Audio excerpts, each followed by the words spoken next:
এভাবে বাঁশখালী উপজেলার পশ্চিম উপকূলীয় এলাকা পানির নিচে তলিয়ে গেছে।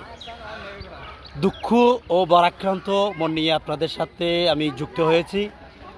বাঁশখালী টিভি পর্দায় আপনারা দেখতে পাচ্ছেন এই মুহূর্তে বন্যা হয়, সেখানেও কিন্তু এই মুহূর্তে আপনার পানিবন্দি। আমরা দেখেন একটা ছোট্ট বাচ্চা এই থেকে শুরু করে আপনার এই যে বৃদ্ধা থেকে শুরু করে প্রত্যেকটা এলাকায় প্রত্যেকটা জায়গায় এখানে মানুষ পানিবন্দি।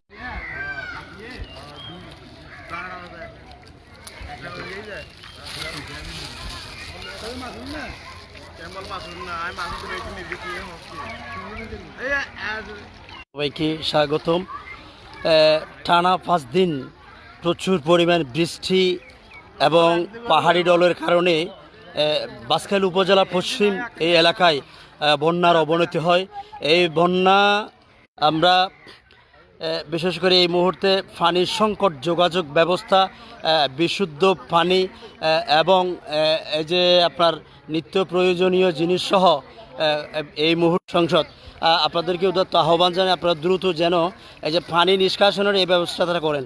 যদি পানি নিষ্কাশনের এই ব্যবস্থাটা না করেন তাইলে এখানে এই পানি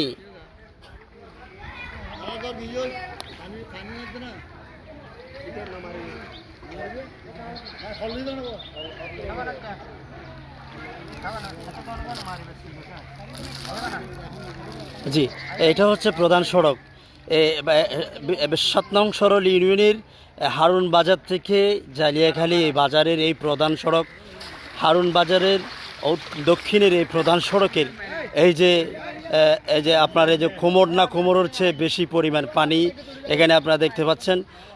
বিশেষ করে টানা এই যে 5 দিন ভারী বর্ষণ এবং পাহাড়ি ঢলের কারণেই বন্যা পরিস্থিতি সৃষ্টি হয়। এই বন্যা পরিস্থিতি আপনার এই যে আমরা যত সময় এগুচ্ছে তত দেখতেছি পানি বাড়তেছে। উপজেলার পশ্চিমে প্রায় 3 লক্ষ মানুষ এই পানিবন্দী। এই পানি যদি দ্রুত নিষ্কাশন না হয় তাহলে সাধারণ মানুষ আরও অনেক কষ্টতে পড়বে। এই মুহূর্তে যোগাযোগ ব্যবস্থা, বিদ্যুৎ এবং প্রয়োজনীয় খাবার সংকটে পড়েছে। বিশুদ্ধ পানির খুবই অভাব। আমরা যে বিশেষ করে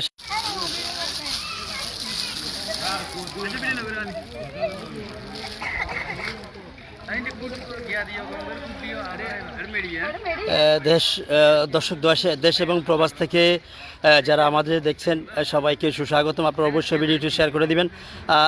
আমি এই মুহূর্তে অবস্থান করছি বাঁশখালী উপজেলা 7 নং সরল ইউনিয়নের মিঞ্জিরিতলা এবং কাহারগোনা মধ্যবর্তী স্থানে, যেখানে প্রধান সড়কের এই করুণ কাহিনী, প্রধান সড়কের এই করুণ অবস্থা, যেখানে যাতায়াতের প্রধান সড়ক, এখানে এই অবস্থায় পানি। আপনারা দেখতে পাচ্ছেন, দেখেন যাতায়াতের ব্যবস্থা কি।